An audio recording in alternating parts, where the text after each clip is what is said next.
as praias são ambientes dinâmicos, extremamente dinâmicos, então eles variam ao longo do tempo, né? Então, existe um ciclo sazonal que é muito marcante nas praias, principalmente se tiver em todas as regiões, tanto faz tropical, temperada, mas ela é mais marcante ainda nas regiões temperadas, embora nas regiões tropicais ocorra também por diferença de vento, né? E o vento é diferente ao longo do tempo. O vento é diferente, o que faz com o vento mais fraco com o vento mais forte? Um vento forte, por exemplo, ele tende a empurrar as correntes e a fazer com que as ondas se quebrem, sendo com muito maior energia. Então, essa energia vai ser suficiente para erodir a parte alta da praia. Esses grãos vão então ser retirados, né? Os grãos pesados vão ser carregados pela onda, porque ela tem competência, ela tem força de carregar os grãos maiores, e a praia então vai sendo erodida. E no surf, na hora que a onda vem, ela pode trazer esses sedimentos ressuspendidos, né? Os maiores caem logo aqui na frente e os menores vão então vir com a onda seguinte e ser postos no alto da praia. Então, um ciclo desse, que aqui na nossa região é um ciclo de inverno, né, no hemisfério sul, a gente tem ventos fortes que tornam uma praia, aumenta a competência das ondas e aí torna uma praia com esse perfil de abrupto, né, num ciclo de erosão da praia. Quando muda o regime de ventos, ele se torna mais brando, então geralmente ligado ao verão. O que acontece? A praia, né, com a menor competência das ondas, uma energia mais fraca chegando aqui, a praia vai tomar um caráter de deposição de sedimentos. Então, os sedimentos são carregados por essas ondas que então deixam esse sedimento fino na praia ao longo do tempo. Então, essa praia vai diminuindo a sua erosão e vai se tornando um perfil mais uniforme e mais plano ao longo do tempo, né? De tal forma em que novos materiais vão sendo continuamente adicionados por causa dessas correntes fracas. Então, a gente tem perfis muito diferentes e composição de sedimento, distribuição desses sedimentos muito diferente ao longo do ano. Então, uma praia não é igual ao longo do tempo. Ela é extremamente dinâmica. Por mais que a gente olhe e ache que a praia todo dia é igual, ela não é.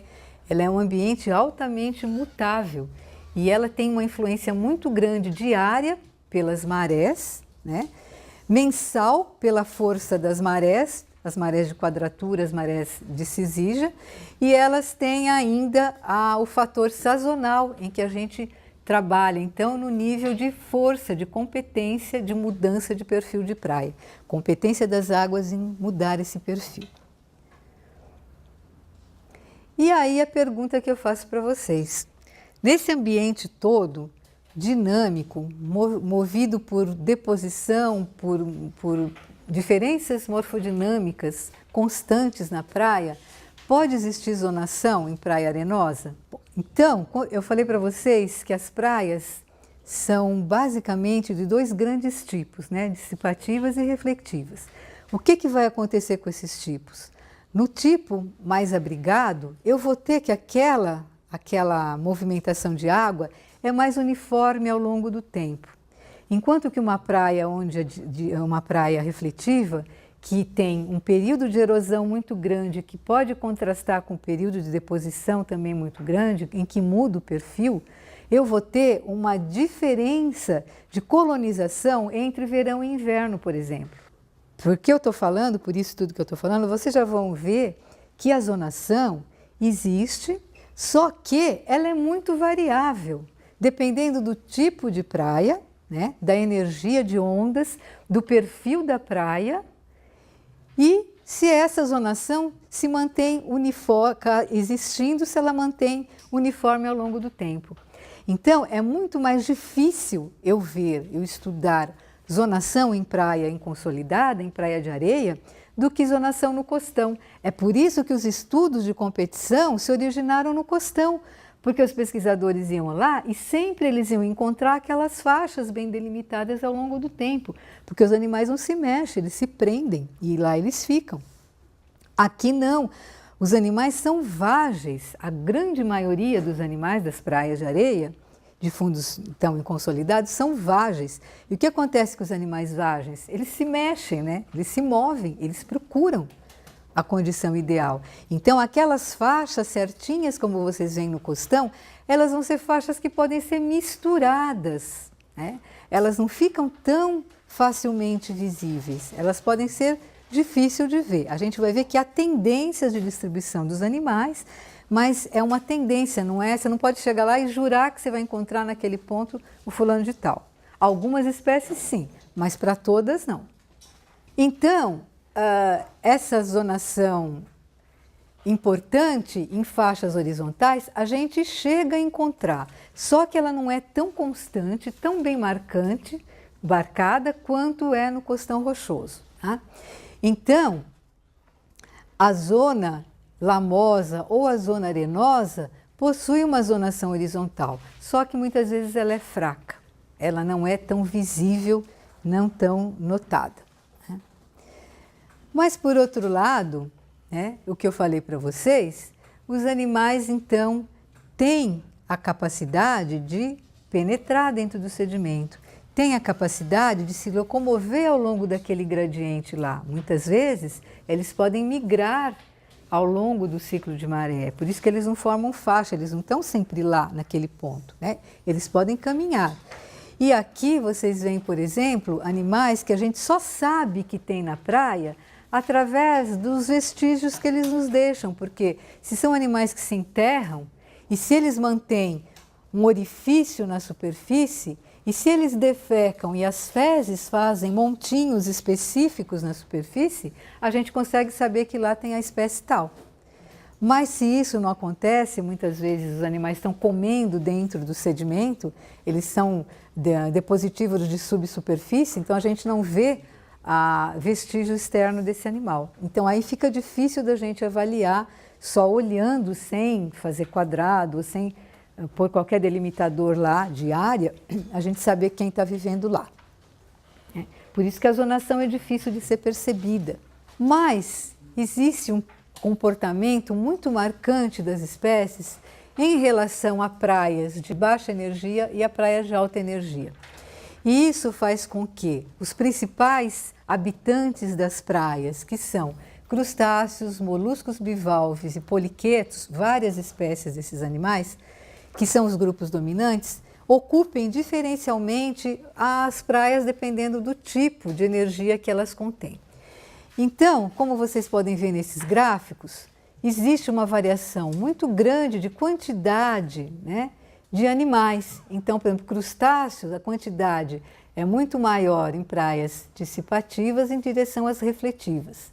Moluscos, a mesma coisa, há uma diminuição. E poliquetas, a mesma coisa. Olha o que acontece, a gente está falando de limite, dissipativa e de reflectiva. O que acontece nesse miolo aqui? Esse miolo é a gradação, nem tanto tão pouco energética e não tão altamente energética. Então, nessas partes assim que são mais mexidas por um certo tempo, com maior energia ou com certo movimento de grão ao longo do tempo, ainda consegue manter os animais. Mas nas praias, quando esse movimento é muito grande, o ambiente se torna, por exemplo, muito seco, com grão muito grande, com pouca água retida, então os animais tendem a desaparecer. Os crustáceos são aqueles que conseguem ainda ficar em ambientes mais dinâmicos, né? Porque a gente vai ver, eles têm a estratégia de se esconder em buracos, né, em orifícios dentro do sedimento. Então, não só a abundância, mas também a abundância ligada à biomassa, né, e à diversidade das espécies tendem a aumentar ao longo do ambiente refletivo dissipativo, né?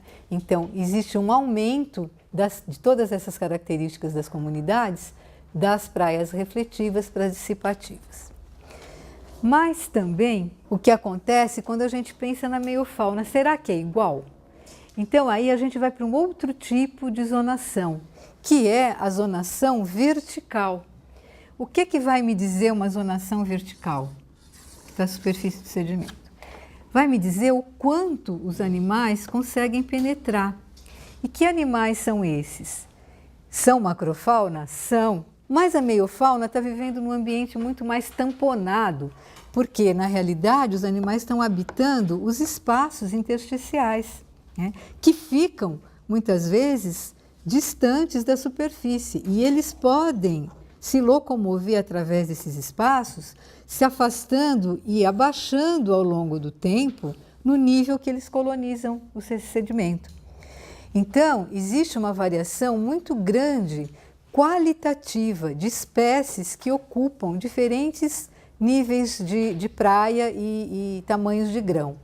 Então, por exemplo, a gente tem uma diferença muito grande dos próprios copépodos arpacticoides, se eles são cavadores, ou seja, se eles conseguem afastar o grão, ou se eles são intersticiais, se eles vivem nesse espaço entre os grãos. Então, numa praia mais fina, né, de maior, tem milímetro, né? Então, uma praia de sedimento mais fino vai favorecer, uma areia fina, por exemplo, os arpacticoides intersticiais, enquanto que os cavadores vão se beneficiar com grãos que são mais misturados, que têm um pouco de sedimento fino e um pouco de sedimento mais grosseiro, porque eles vão poder afastar mais facilmente esses sedimentos. Então, existem diferenças a nível específico na ocupação desse ambiente dentro do sedimento, né? Então, o que eu quero mostrar para vocês com isso é que existe uma diferença de diversidade, uma grande variação da qualidade da fauna que ocupa essas praias.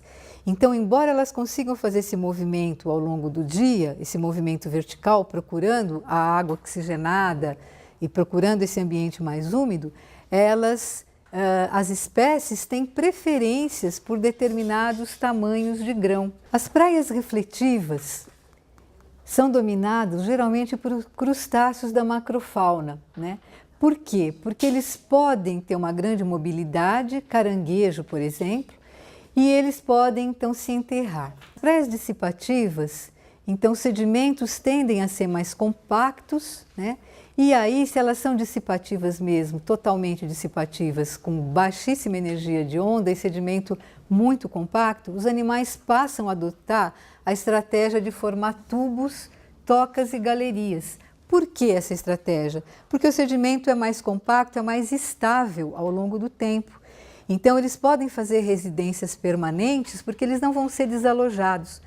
Coisa que não acontece nos outros tipos de praia, nas praias de maior energia, porque o grão é constantemente retrabalhado e esse animal vai perder a sua energia em construir um tubo e esse tubo vai ser desmanchado na próxima onda ou no próximo ciclo sazonal. Então, as praias que têm menor energia de onda podem ser ocupadas até profundidades grandes, 30, 40, 50 centímetros de profundidade, por galerias, por tubos de animais grandes que mantêm o seu contato com a superfície. Então, aí a gente vê os orifícios que eles deixam na superfície, né?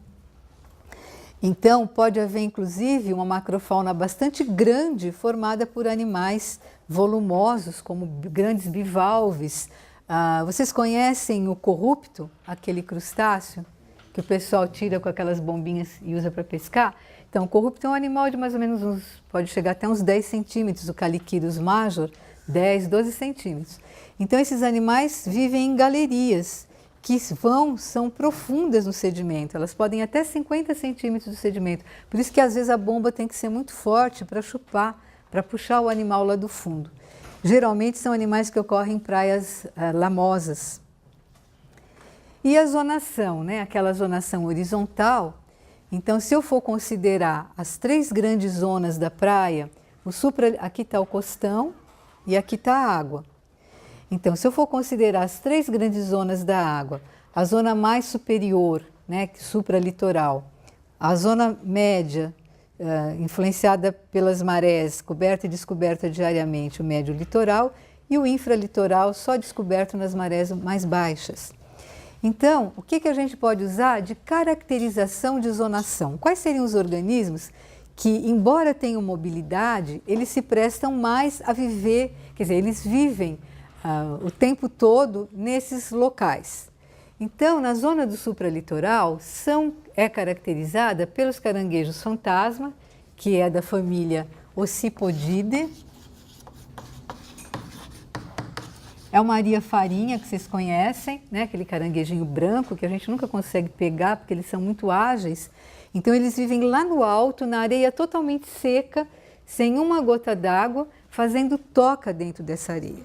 Então, eles conseguem sobreviver na zona alta desse litoral, então no supralitoral. E como que eles conseguem viver aí?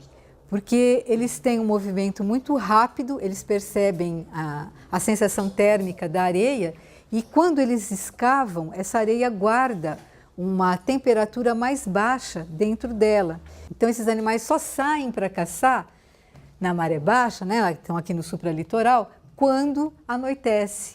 Então é de noite que eles atuam na praia, é de noite que vocês podem ir lá e ver ele procurando o quê? Geralmente as pulgas da praia, os anfípodes talitrídeos, que também conseguem viver alto aqui nessa zona alta do litoral. A zona do médio litoral, então, que é a zona varrida diariamente pelas ondas, ela tem uma variedade muito maior de animais, né? Então, há muitos crustáceos, como isópodes, por exemplo, a Xylella é um isópode, muitos anfípodas, muitas espécies dessa pulga da praia também ocorrem no médio litoral, poliquetos, né, também ocorrem muitas espécies nesse médio litoral. E o que a gente tem de peculiar nessa área são espécies considerados migradores mareais. Esses migradores mareais, eles se comportam dentro do sedimento em posições diferenciadas na praia ao longo do dia. Então, durante a maré baixa, são animais que estão próximos à água e quando a maré vai enchendo, eles vão se movimentando ao longo da praia até se estabelecer num ponto mais alto quando a maré completa, a maré fica alta, né? Aquelas horas de maré alta. Então, diariamente, eles se movem ao longo da praia com a maré. Eles vão e eles voltam com a maré. Então, quem são os organismos que marcantemente, tem esse comportamento que vocês podem encontrar facilmente? São aquelas bivalves do gênero Donax, que são bastante coloridos, vocês já devem ter encontrado morto na areia, pego conchinha mesmo quando criança, talvez, brincado com as conchinhas. Então, o Donax são essa concha assim triangular, bastante diferenciadas quanto à cor. E eles têm, então, esse comportamento de se enterrar e serem desenterrados pela onda. Então, na hora que a crista de onda vai chegando, a pressão da água vai atingindo a areia, eles recebem esse estímulo e vão, então, caminhando, vão sendo retirados da areia e deslizando com a água até um ponto mais alto. A mesma coisa acontece com a emerita, a tatuíra, que vocês também devem conhecer. Viram um curso de invertebrados, né? A tatuíra. E essa tatuíra tem um comportamento muito interessante, porque ela é um animal filtrador, como esse bivalve. Então, ela tem as antenas muito longas, colocadas juntas na parte da frente aqui do rosto, do corpo do animal. E essas antenas, então, são ciliadas. E elas formam um tubo, como se fosse um canudinho ciliado por dentro. Então, quando elas estão nessa fase aqui, de contato com a água, sempre elas estão em contato com a água. O que elas vão fazendo? Elas tiram esse canudinho para fora, né? Tiram as duas antenas pareadas para fora, filtram a material em suspensão, recolhem esse canudinho, limpam esse canudinho, que são as antenas, né? Limpam esse canudinho com as peças bucais e aí a antena torna a ficar disponível para na próxima onda tornar a filtrar. Então, quando a onda bate, elas filtram. Quando a onda retrai, elas limpam e se alimentam. E assim elas vão fazendo esse movimento de antena e vão filtrando, né, a água e vão se alimentando ao longo do dia. Embora a maré elas estão sempre na maré enchente e elas saem com a maré vazante. Então esses migradores mareais dependendo da extensão da praia, eles podem andar centenas de metros ao longo do dia. Se for uma praia de pouca inclinação, que a gente tenha, por exemplo, um baixio, esses animais caminham com as ondas por grandes distâncias ao longo das 24 horas, das 12 horas no nosso caso, né? Então, na parte de baixo, aqui no infralitoral, nós vamos ter, à semelhança do costão, uma diversidade muito maior e animais que vivem nesse infralitoral podem subir e a gente conseguir coletar e conseguir observar nas marés mais baixas do ano. Por isso que a gente sempre faz estudo de praia nas marés muito baixas, nas marés mais baixas do mês, porque é a oportunidade que a gente tem de descobrir, de ter descoberto essa parte mais baixa da praia. E aqui então a gente tem um domínio de caranguejos, de ciris, né? Ciris que tem movimento rápido devido a esse último par de pernas adaptado para natação. A gente tem nas praias de pouca energia os corruptos, né? Os talacinídeos, muitos gastrópodes, bivalves, bolachas da praia e, como não podia deixar de ser, um grande número de famílias, espécies de poliquetas. Então, é uma região muito mais diversificada. E a meiofauna tem zonação? Então, aí eu pergunto para vocês, dentro do sedimento, ou seja, há uma zonação vertical. Então, além dessa zonação horizontal, que a gente consegue que existe, mas ela não é tão marcada, a gente tem uma zonação que é vertical. Então, é a zonação dentro do sedimento. E aí, os meus fatores determinantes vão ser outros, porque na hora que eu considero dentro do sedimento, toda aquela parte de impacto, de energia de ondas, ela vai se tornar atenuada, porque aquilo tem influência muito grande na superfície. Mas à medida que se olha para dentro do sedimento, esse ambiente vai tendendo a ficar mais homogêneo, mais uniforme ao longo do dia. Então, os efeitos de dissecação ao longo do dia, né, o efeito de esquentar o sedimento superficial, de temperatura, efeito térmico, eles vão ser sentidos somente na superfície. Mas o que acontece com os animais dentro do sedimento, que eu falei para vocês? Eles são animais vágeis. Então, eles têm a capacidade de se aprofundar.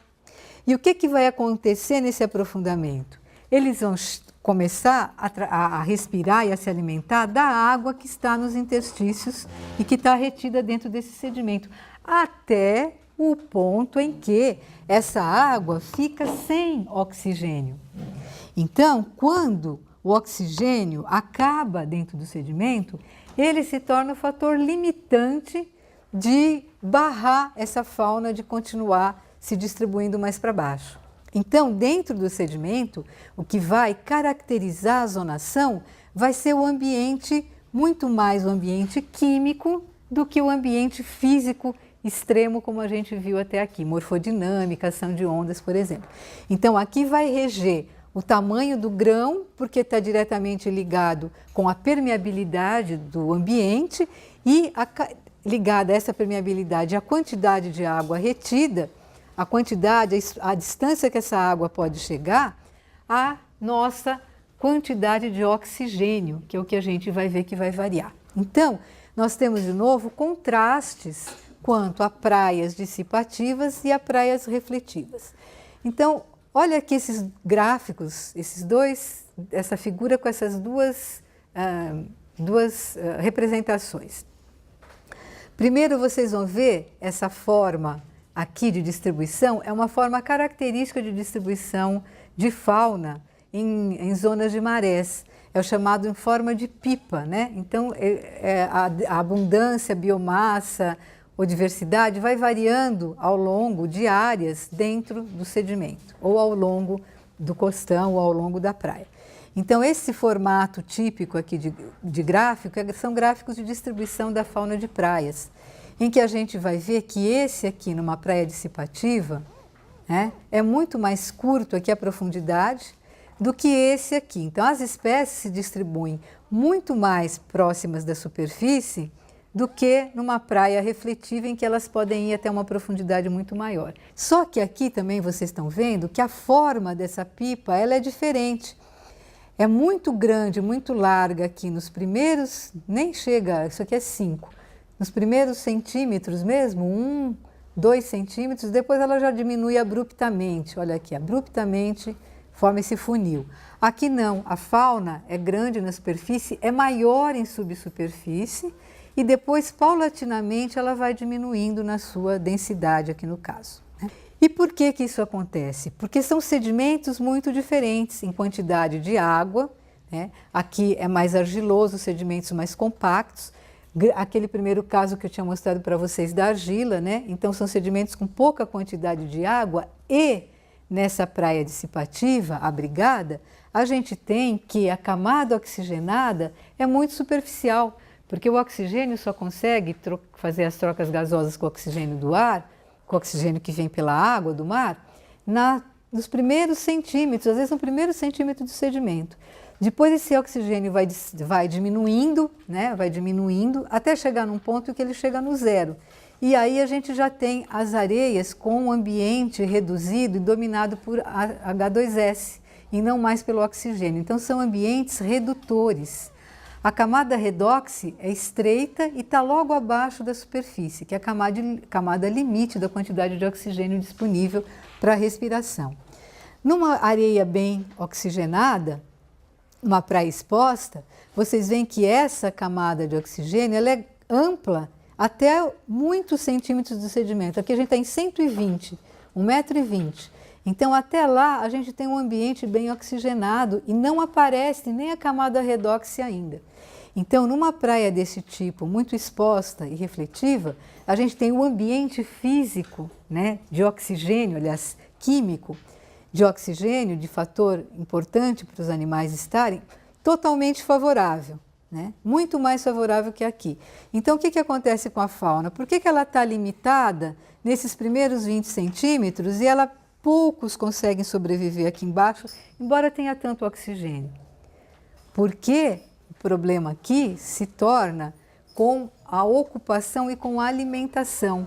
Então, como a fauna geralmente é de tamanho, nessas praias refletivas, elas são ambientes muito dinâmicos, então são espécies que não têm muito tempo para crescer, são espécies que ocupam o ambiente rapidamente, de tamanho de corpo pequeno, pequena biomassa, então elas tendem a ficar mais superficialmente, elas não ocupam praticamente todo o ambiente. Poucas espécies conseguem viver até onde a camada de oxigênio aguenta. Por quê? Elas vão ter problema, talvez, em chegar ao alimento. Então, menor quantidade de espécies tem adaptações necessárias para viver tão profundamente dentro do sedimento. Então, são duas condições químicas muito diferenciadas que existem no sedimento. São elas que vão controlar a distribuição da fauna. Bom, esse padrão de zonação, ele pode variar no espaço e no tempo, como a gente já foi vendo ao longo da aula, devido à grande instabilidade, então, de todos esses fatores ambientais.